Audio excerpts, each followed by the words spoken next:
안녕하세요. 해외거지 한인 네트워크 바다님들. 오늘 저희가 좀 깊이 파고들 주제는요. 바로 어제죠. 2025년 7월 24일 트럼프 대통령이 서명한 행정명령입니다. 미국의 노숙자 문제랑 공공질서 관련 내용인데요. 저희 바다님께서 공유해 주신 백악관 공식 발표문하고 또 NPR, USA 투데이 기사들을 바탕으로 한번 그 속 내용을 자세히 들여다보겠습니다. 이번 시간 목표는 이 행정명령이 구체적으로 뭘 말하는 건지, 또 어떤 배경에서 나왔는지, 그리고 또 어떤 반응들이 있는지 이걸 좀 명확하게 파악하는 거예요. 자, 그럼 한번 시작해 볼까요?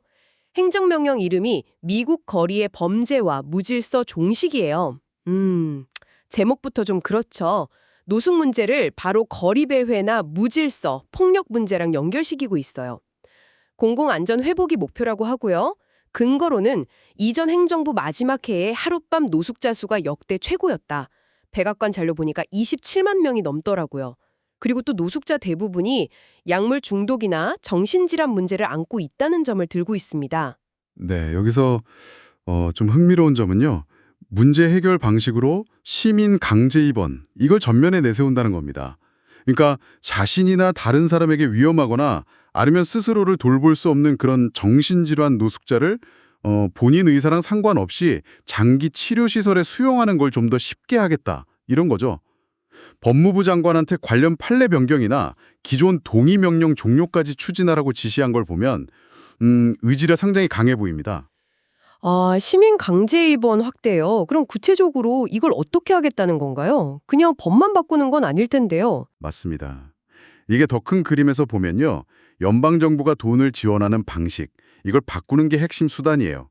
보건복지부, 주택도시개발부, 교통부 장관한테 재량으로 주는 보조금 프로그램을 다시 평가하라고 지시했어요. 그래서 불법 약물 사용 금지나 도심 캠핑, 배회, 무단점유 이런 걸 적극적으로 단속하는 주나 시정부에 우선적으로 돈을 주겠다는 거죠. 마찬가지로 시민 강제 입원이나 외래 치료로 노숙자를 치료시설로 보내는 지자체도 우선 지원 대상이 되는 거고요. 와, 그 점은 정말 큰 변화네요. 지난 한 20년 동안은 미국에서 초당적으로 지지받던 게 하우징 포레스트 접근법이었잖아요. 일단 집부터 주고 그다음에 치료를 지원하는 방식. 근데 이건 완전 반대 방향으로 가는 거군요. 그렇습니다. 행정명령에 아예 명시를 했어요. 치료나 회복, 자립을 강조하지 않는 하우징 퍼스트 정책에는 연방 지원을 종료하겠다고요. 이건 이념적으로도 큰 전환이죠. 그리고 또 소위 피해 감소 프로그램이라고 하죠. 예를 들면 깨끗한 주사기를 나눠주거나 안전하게 약물을 사용할 공간을 제공하는 거예요. 이런 사업에 대한 연방 지원도 중단하라고 지시했습니다. 행정명령은 이런 프로그램이 불법 약물 사용을 조장한다고 보는 거죠. 근데요, CDC, 그러니까 질병통제예방센터나 다른 공중보건 전문가들은 오히려 이런 피해 감소 프로그램이 약물 과다 복용 사망을 줄이는데 효과적이다 이런 연구 결과를 내놓지 않았었나요? 이 부분은 시각이 완전히 충돌하는 것 같은데요. 네, 정확합니다. 바로 그 점이 공중보건 쪽에서는 중요한 질문을 던지는 부분이에요. 이 정책 변화가 실제로 약물 문제나 관련 질병 확산에 어떤 영향을 줄지는 좀 지켜봐야 할 것 같습니다. 비판하는 쪽에서는 오히려 문제를 더 키울 수 있다고 우려하고 있고요. 이런 강한 조치들이 나온 배경을 보면 최근에 연방 대법원에서 노숙자 야영 금지를 허용한 판결, 그랜치패스시 사례가 있었고 또 작년에 노숙자 수가 77만 명 넘어서면서 전년보다 18%나 늘었다는 기록적인 통계도 있었고요.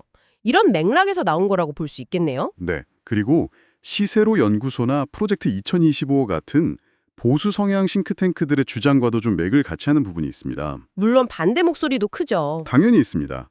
국립노숙자법률센터 같은 단체들은 이 행정명령이 노숙 문제의 진짜 원인, 그러니까 주택 부족이나 빈곤 문제는 해결 못한다, 이렇게 비판하고 있어요.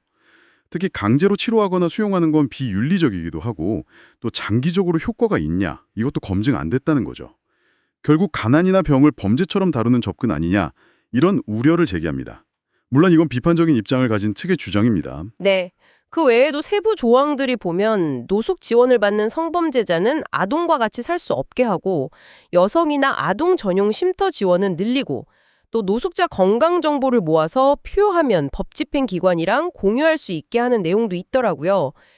이 조각들이 다 모여서 어떤 그림을 만드는 걸까요? 요약하자면요. 이번 행정명령은 공공질서 회복, 이걸 앞세워서 치료를 의무화하고 법 집행을 강하게 하는 쪽으로 방향을 크게 튼 거라고 볼 수 있습니다.